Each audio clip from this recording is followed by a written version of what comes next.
Alors voilà, mesdames et messieurs, bienvenue pour ce grand événement.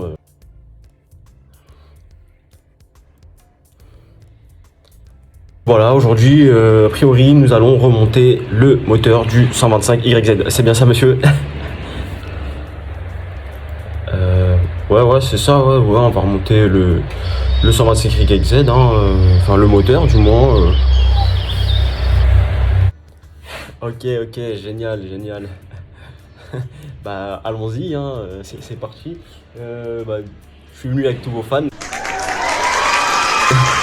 présents, hein. Et du coup, vous allez nous montrer comment on fait pour remonter ce 125 YZ, monsieur. Vous êtes prêts? Bah, ouais. Il y a rien de fou, hein, donc ouais. Bon, avec un peu plus de sérieux, les gars. Donc, j'ai commandé les roulements de boîte qui me manquaient la dernière fois. Je sais pas si je l'ai dit dans la vidéo, mais les roulements de boîte étaient morts. Le vélo était mort, du coup, bah, on en a commandé un aussi, hein, avec les roulements de vélo. Et puis, j'ai pas encore récupéré le cylindre.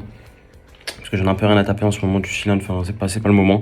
Là, ce que je veux, c'est juste remonter le moteur pour l'instant, enquiller la boîte, le vélo, voir que tout tourne nickel, remonter l'embrayage, l'allumage, tout le tralala et tout. Que je le remette dans le châssis. Non, même pas, je vais même pas le remettre dans le châssis parce qu'en fait, j'ai roulement de bras oscillant et putain, amortisseur à remplacer. Du coup, je vais remplacer les autres amortisseurs. Et qu'est-ce que je suis en train de raconter, frère? What? Il faut que je remplace ces roulements-là. Et une fois qu'ils seront remplacés, je pourrai mettre le moteur dans le châssis. Et une fois que ça se sera fait, ce sera carré. Bref, tu connais l'histoire. Qu'est-ce que je veux dire cette fois-ci? J'ai chargé la GoPro, frérot, évidemment. J'espère qu'on aura un meilleur point de vue et une meilleure vision sur le remontage. Parce que le démontage, c'est bien beau, mais c'est meilleur le remontage. Donc, la GoPro est chargée. Je vais la mettre sur mon client. Et puis voilà, on va filmer tout simplement. Je vais essayer de vous filmer au mieux le remontage. J'ai nettoyé le moteur comme vous pouvez le voir, hein, il est tout jean, tout nickel, super.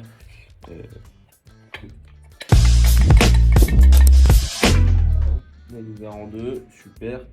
Hop. On va remplacer les petits roulements de boîte. Et puis ce sera parti comme en 46, hein, frérot. Là, c'est au mieux que je puisse faire, les gars. Vraiment. Niveau qualité, etc.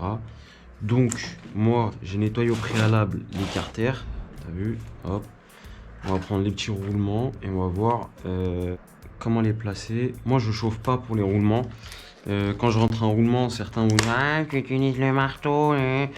Ouais, je vais te montrer pourquoi j'utilise le marteau. Alors, j'utilise le marteau uniquement sur un roulement quand il y a un roulement. Je vais pas dire très. Enfin, j'oserais pas taper sur des roulements de vélo, personnellement, au marteau pour les rentrer. Sauf quand vraiment j'ai pas le choix. Mais uniquement sur la porte extérieure. Donc tu as le roulement, tu vois, et la porte extérieure c'est ça. Ce qu'il y a ici, tu vois. Hop, ici c'est la portée du roulement extérieur. Et la portée intérieure, faut jamais, les gars, mais vraiment jamais taper dessus. Voilà. Donc je vais ouvrir la petite boîte là. Roulement, les gars, c'est simple. Alors ici il n'y a pas de joint sur le roulement, mais en fait ça c'est le pignon de sortie de boîte, tout simplement. Normalement il est censé rentrer. Pas vraiment censé rentrer tout seul, mais avec un peu de difficulté. Donc voilà, il se place ici. Ça, le plus fin de tous, normalement, si je me trompe pas, alors c'est l'un des deux qui se trouve ici, là.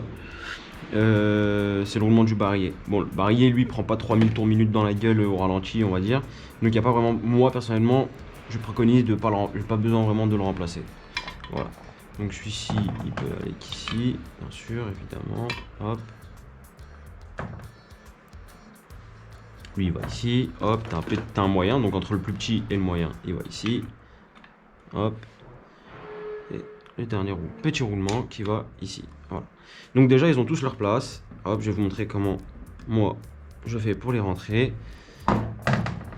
Donc là vraiment je cherche pas à chauffer le carter, j'ai pas besoin de chauffer le carter, hop, je vais prendre un petit axe, poser sur un carton et essayer de les rentrer. Sinon, si t'es équipé, t'as de la chance, t'as ça, frérot.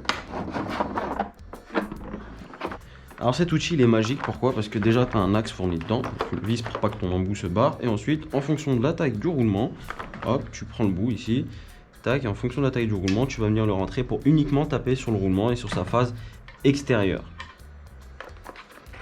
Exact. Pour pas niquer en fait, parce que si tu tapes l'intérieur, tu baisses le roulement, tout simplement. Donc là, hop. Je vais vous montrer comment ça fonctionne. Hop, je visse la vis. Ah, moi j'ai pas besoin de la serrer, je m'en branle un peu. On va prendre le marteau et puis on va rentrer le roulement comme ça.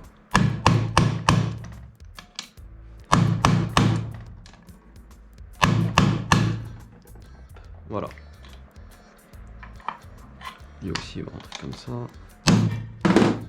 Hop, il tourne très bien, il a aucune accroche, celui-ci aussi et celui-ci aussi. Faire les gars, une fois qu'on a placé nos roulements, on va faire nos petits roulements de vilo. Alors qu'est-ce que j'ai foutu de ces roulements de vilo? Qu'est-ce que ça m'embêterait si on voit mal? Donc les joints-pieds évidemment, j'en ai pas besoin pour l'instant. Les roulements de vilo sont là. Alors ce que je fais moi avec les roulements de vilo, les gars, pour être tranquille, je les mets dans leur petite boîte ici. Donc roulement de vilo les gars, très important. Jamais, alors je vais jamais entendre ça de ma vie dans le congélo. Mais genre vraiment jamais.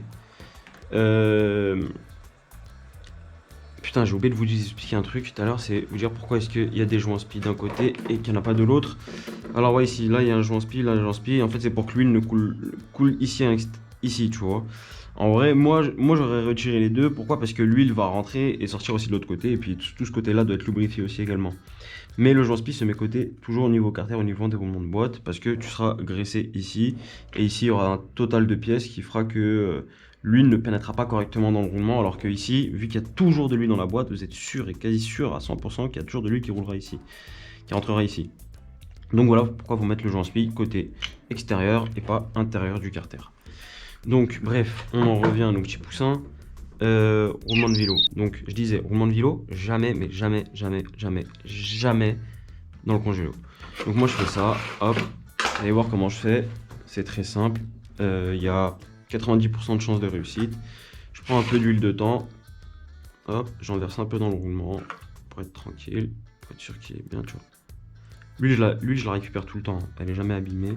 J'en mets pas dans mon cross, hein. C'est pas de l'huile que je mettrai dans mon cross. Mais voilà. Tu peux mettre n'importe quoi comme huile, hein. Tu peux mettre du 4 temps, peu importe. En vrai, on s'en fiche, c'est pas le plus important. Donc, ensuite, moi, je prends le chalumeau. Il y a plusieurs écoles, il y en a qui disent oui pour le chalumeau, d'autres non. Hein. Il y en a qui préfèrent même carrément rentrer leur roulement à la presse. Donc, voilà.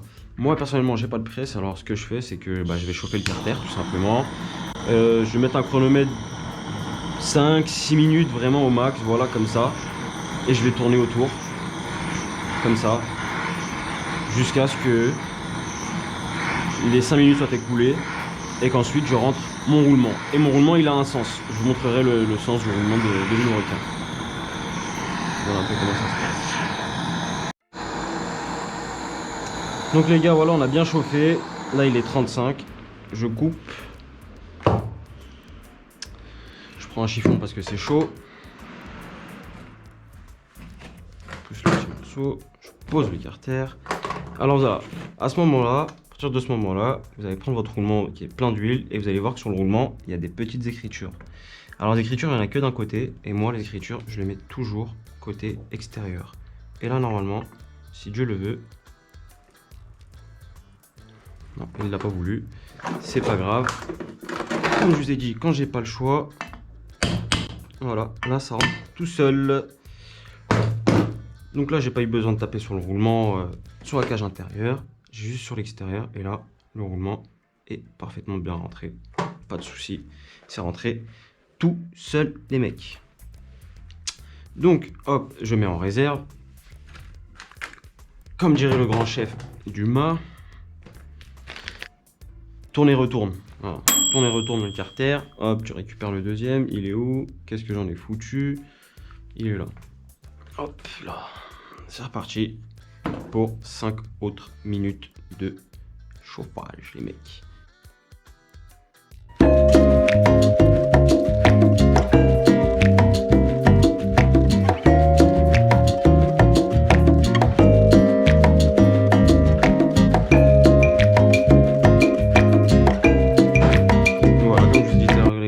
choix, il n'y a pas le choix, mais le roulement se porte très bien. Donc, étape suivante, les chailloux. Ce qu'on va faire, c'est que... Ah, déjà, ça, je vais le mettre de côté pour éviter d'en foutre partout. Hein. Foutre ça là. Hop. Voilà. Donc là, c'est très simple, les gars. On va juste placer la boîte de vitesse, qui se trouve juste ici. Et ensuite, on va mettre les fourchettes, etc.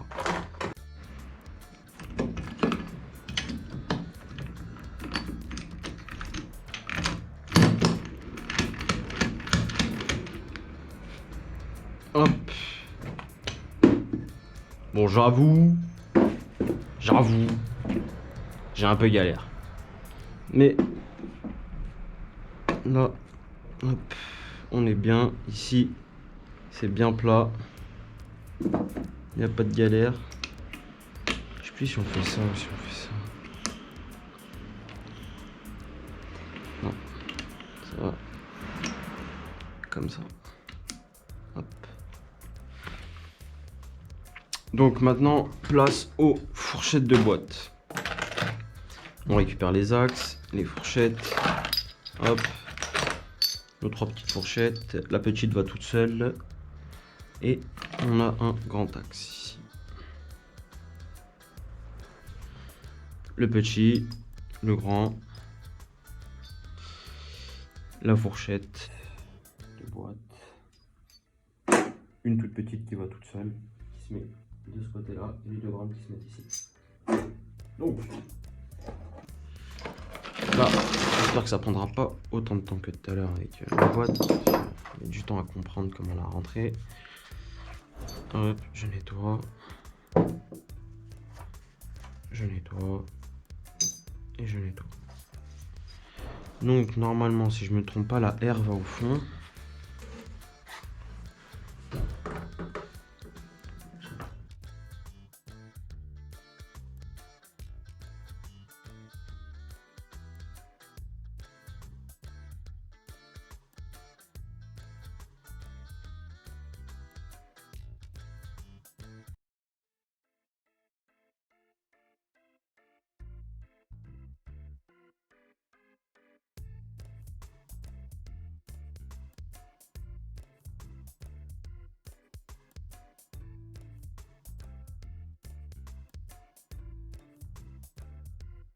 On met dans le bouchon. Et j'en fous un peu partout. Nice. Là où je peux. Pour être tranquille. Boîte. On va voir comment ça tombe dedans. Je vais un peu jeter d'huile. On n'hésite pas à la faire tourner, hein, la boîte, hein, évidemment, les gars. Hop. Vous savez quoi, les gars, je vais devoir tout redémonter. Pour une seule chose, parce que j'ai pas bloqué mon roulement, tout simplement. J'ai oublié de remettre les plaques de vis, donc voilà la mécanique. Super. Ah bah c'est bien, Neil, super pour l'appareil, c'est ça le petit con, hein. Putain. Du coup, bah écoutez, je redémonte le tout et je remets les plaques.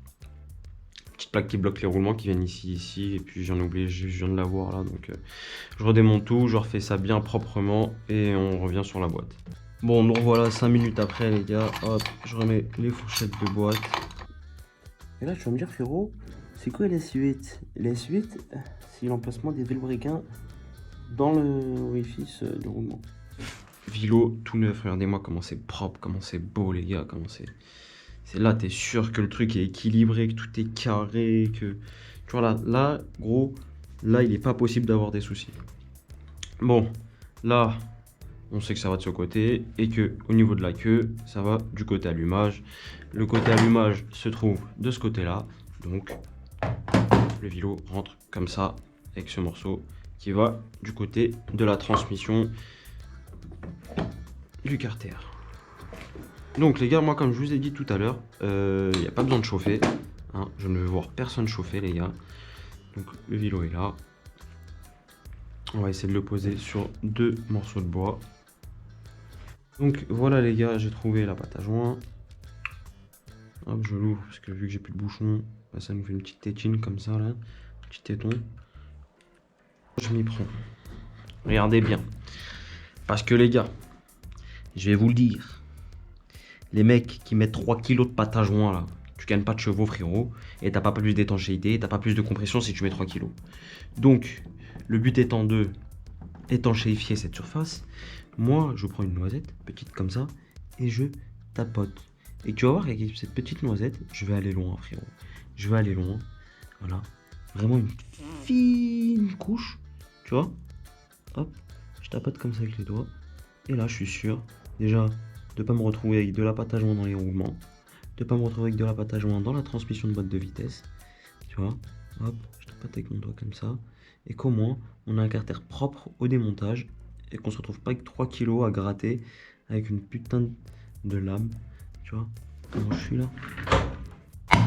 Évidemment, pour les grands mécaniciens du dimanche, c'est marqué dans la revue technique. Tapez au maillet. Donc les gars, en fait, à ce moment-là, quand vous serrez, faites bien attention de bien serrer en croix et surtout à vérifier que le carter n'est pas de travers. Donc quand vous serrez en croix et vous vérifiez bien que le carter descend bien, histoire de ne pas fissurer vos carters.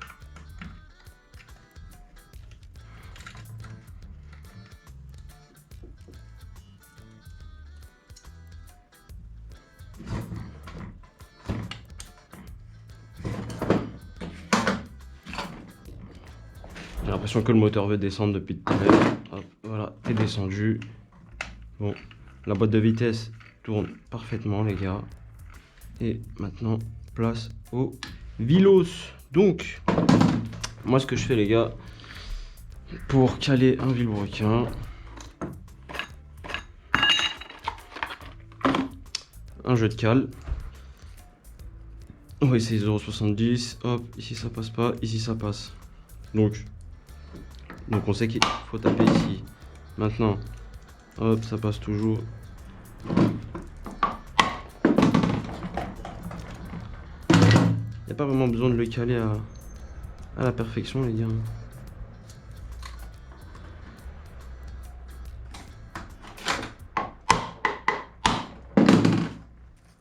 Et hop là, tu vois.